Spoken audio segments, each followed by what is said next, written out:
Ayo berinvestasi akhirat, bangun rumahmu di surganya. Sempurnakanlah ibadah Anda dengan beramal jariah yang pahalanya tidak terputus hingga akhir kiamat.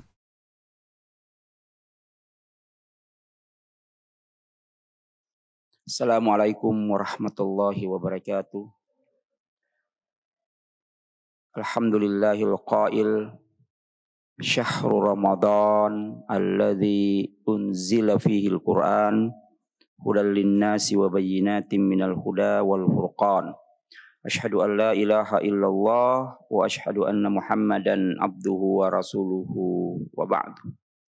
Allahumma salli wa sallim ala sayyidina Muhammadin wa ala alihi wa ashabihi ajma'in.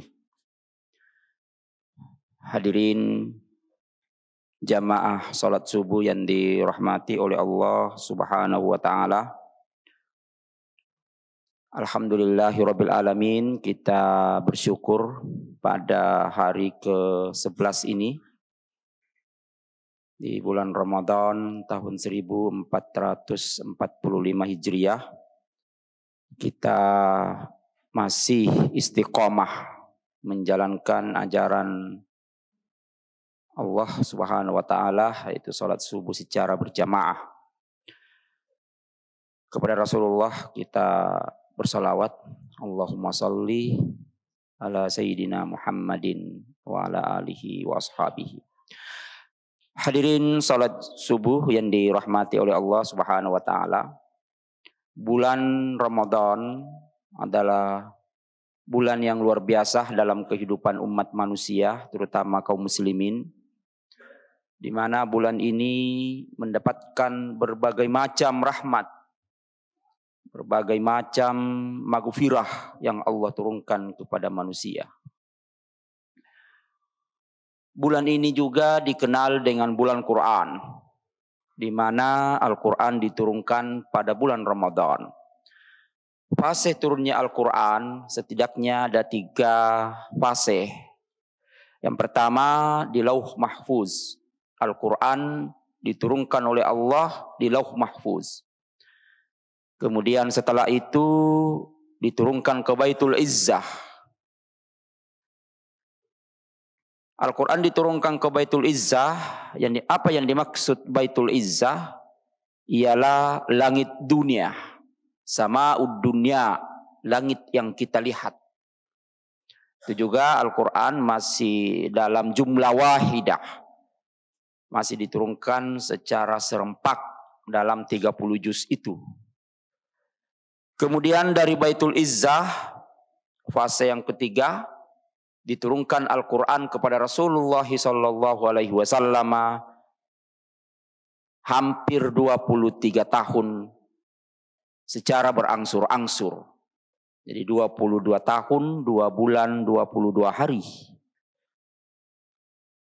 Hadirin jamaah yang dirahmati oleh Allah Subhanahu wa taala, itulah makanya Al-Quran begitu mulia karena dia diturunkan dari Baitul Lauh Mahfuz, yang mana Lauh Mahfuz itu perbendaharaan Allah Subhanahu wa taala, tidak ada yang tahu kecuali Allah Subhanahu wa taala, di tempat yang paling mulia. Kemudian ke Baitul Izzah, di langit bumi, kemudian setelahnya itu ke bumi. Itu menjadi pedoman hidup bagi manusia. Al-Quran ini berbeda dengan kitab-kitab yang lain yang diturunkan juga oleh Allah Subhanahu wa taala. Ada kitab Taurat yang diturunkan kepada Nabi Musa, ada kitab Zabur yang diturunkan kepada Nabi Daud, kitab Injil yang diturunkan kepada Nabi Isa alaihissalam. Kemudian ada beberapa suhuf, termasuk suhuf Ibrahim dan suhuf-suhuf lainnya yang diterima oleh para nabi. Itu berbeda. Mengapa dia berbeda? Karena Al-Quran adalah mukjizat, satu-satunya kitab yang bernilai mukjizat. Wa huwal mu'jiz. Kalau kitab lainnya tidak bernilai mukjizat. Al-Quran datang untuk menyempurnakan semua ajaran-ajaran yang telah berlalu. Al-Quran juga datang untuk menjadi penerang bagi hidup manusia. Nah, makanya Al-Quran ini luar biasa karena dia mukjizat, Kemudian dia diturunkan untuk semua manusia. Wa ma arsalnaka illa rahmatan lil alamin. Rasulullah diturunkan kepada umat manusia yang mana Al-Quran menjadi pedoman hidupnya. Maka hadirin jamaah yang dirahmati oleh Allah Subhanahu wa taala. Al-Quran ini adalah firman-firman Allah, salihul likulli makanin wa salihul likulli zamanin. Dia berlaku untuk semua tempat, juga berlaku untuk semua zaman atau waktu. Jadi apa yang dibaca oleh Rasulullah 1400 tahun lebih yang lalu sama dengan apa yang kita baca sekarang ini. Tidak ada perbedaan sedikit pun. Apa yang dibaca oleh para sahabat sama yang dibaca oleh kita. Apa yang dibaca oleh para tabiin, para ulama-ulama salafus saleh, para ulama-ulama saleh setelahnya sampai sekarang dan sampai dunia kiamat sama. Tidak ada yang mampu menyainginya.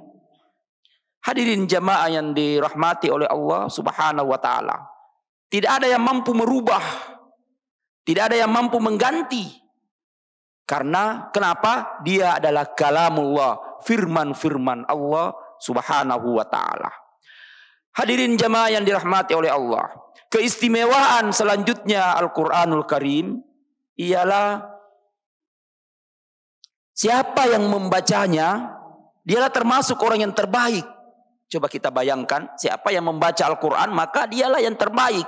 Makanya Nabi menyatakan di dalam hadisnya, sabdanya, khairukum, yang terbaik di antara kalian, man ta'allamal Qur'ana wa 'allamahu.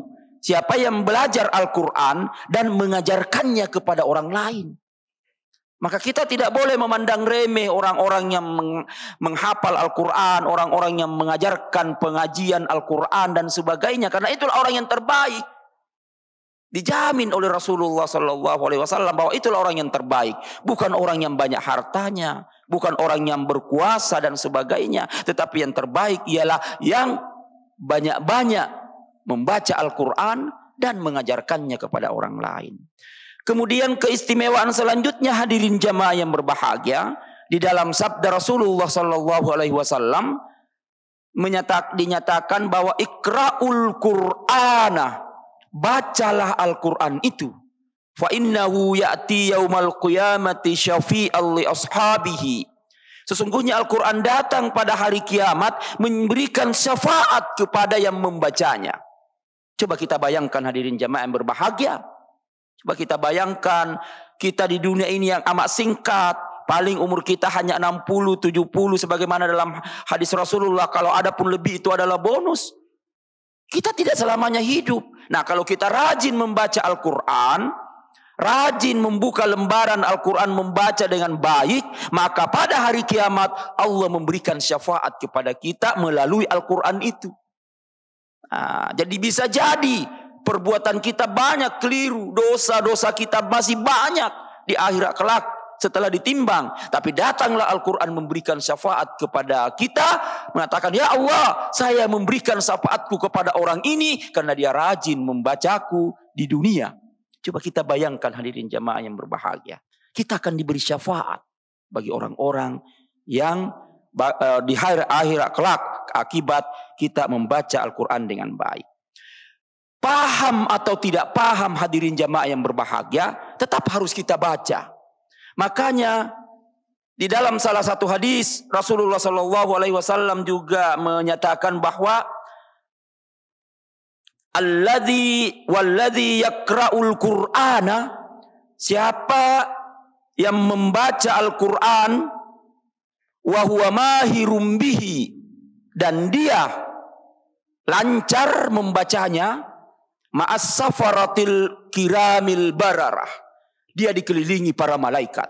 Para ulama ada yang menafsirkan bahwa yang dimaksud mahirum bihi di sini mahir ialah yang menghafal Al-Qur'an. Tapi ada juga ulama mengatakan bahwa yang dimaksud mahir adalah walaupun dia tidak menghafal Al-Qur'an, tapi dia selalu membaca sehingga sangat lancar, maka dia termasuk orang-orang yang dikelilingi para malaikat yang mulia. Coba kita bayangkan hadirin jamaah yang berbahagia. Kita membaca Al-Quran di masjid ini, para malaikat mengelilingi kita. Mungkin saja mereka bersalawat, mungkin saja berdoa kepada Allah, ya Allah, turunkan rahmatmu kepada orang ini dan sebagainya. Nah, selanjutnya di hadis itu juga dijelaskan bahwa walladzi yaqra'ul Qur'ana, dan orang yang membaca Al-Qur'an wa yatata'ta fihi wa huwa syakun alaihi lahu ajran. Siapa yang membaca Al-Qur'an dan dia terbata-bata atau dia agak susah mempelajarinya, agak susah, dia terbata-bata, tetap dia juga mendapat 2 pahala. Coba kita bayangkan, orang yang terbata-bata saja membaca Al-Quran tetap mendapat 2 pahala. 1 pahala karena bacaan Qurannya, 1 pahala karena dia berusaha mempelajari Al-Quran itu. Coba kita bayangkan hadirin jamaah yang berbahagia, sering-seringlah membaca Al-Quran. Sering-seringlah membaca Al-Quran. Karena ini tidak rumit. Ini kan tidak membutuhkan biaya. Tidak membutuhkan waktu yang banyak juga. Juga tidak membutuhkan tenaga. Kita tidak disuruh angkat semen. Kita tidak disuruh angkat batu bata. Kita hanya disuruh duduk dengan serius. Sambil dalam keadaan suci misalnya. Kita duduk dengan serius. Membaca. Luar biasa pahalanya hadirin jamaah yang berbahagia. Makanya di hadis satu Nabi dinyatakan bahwa jangan kita merasa bahwa membaca Al-Quran itu tidak mempunyai pahala, hanya berlalu begitu saja. Membaca Al-Quran mempunyai pahala yang berlipat ganda dibanding bacaan-bacaan lain. Kita boleh membaca buku-buku lain dan itu mungkin berpahala. Membaca koran juga mungkin berpahala. Membaca buku-buku yang pelajaran sekolah juga juga mendapat pahala. Tapi tidak sebesar pahala yang diberikan oleh Allah ketika kita membaca Al-Quran. Makanya di dalam hadis Nabi dijelaskan bahwa siapa yang membaca Al-Quran diberikan setiap hurufnya 10 kebaikan. Coba kita bayangkan itu. 10 kebaikan. Makanya lam aqulu alif lam mim harfum, kata Nabi. Saya tidak mengatakan alif lam mim itu 1 harfun, 1 huruf. Coba kita bayangkan. Tetapi alif lam mim 3 huruf. Berarti baru 3 huruf kita baca, Allah sudah memberikan pahala kepada kita 30 kebaikan. Bagaimana lagi kalau kita membaca 1 ayat? Bagaimana lagi kalau kita membaca setengah halaman, 1 halaman, 1 juz? Bagaimana lagi kalau kita menghatamkan Al-Quran? Pahala kita sangat luar biasa. Apalagi di bulan Ramadan ini Allah menjanjikan berlipat kali ganda bagi orang-orang yang melakukan kebaikan. Bukan saja membaca Al-Quran, tapi semua kebaikan yang kita lakukan Allah melipat gandakan pahalanya. Maka marilah hadirin jamaah yang berbahagia, berlomba-lomba kita mempelajari, membaca, mengkaji Al-Quran ini dengan baik. Karena itulah modal dasar kita sebagai umat Islam yang tidak membutuhkan banyak tenaga, tidak membutuhkan banyak waktu, tidak membutuhkan biaya. Tinggal kita duduk baik-baik membacanya dan insya Allah mempunyai pahala yang luar biasa dalam kehidupan kita ini. Hadirin jamaah yang dirahmati oleh Allah, mungkin ini pesan-pesan keagamaan kita pada malam hari ini, pada subuh hari ini. Saya ucapkan selamat berpuasa di hari ke-11. Mudah-mudahan kita tetap istiqomah dalam menjalankan ajaran Islam yang mulia ini. Wabillahi taufiq wal hidayah. Assalamualaikum warahmatullahi wabarakatuh. Ayo dukung media dakwah Masjid Agung Al-Akbar dengan ikut berdonasi pengadaan alat multimedia dan operasional dakwah. Usia boleh terputus, pahala jariah mengalir terus.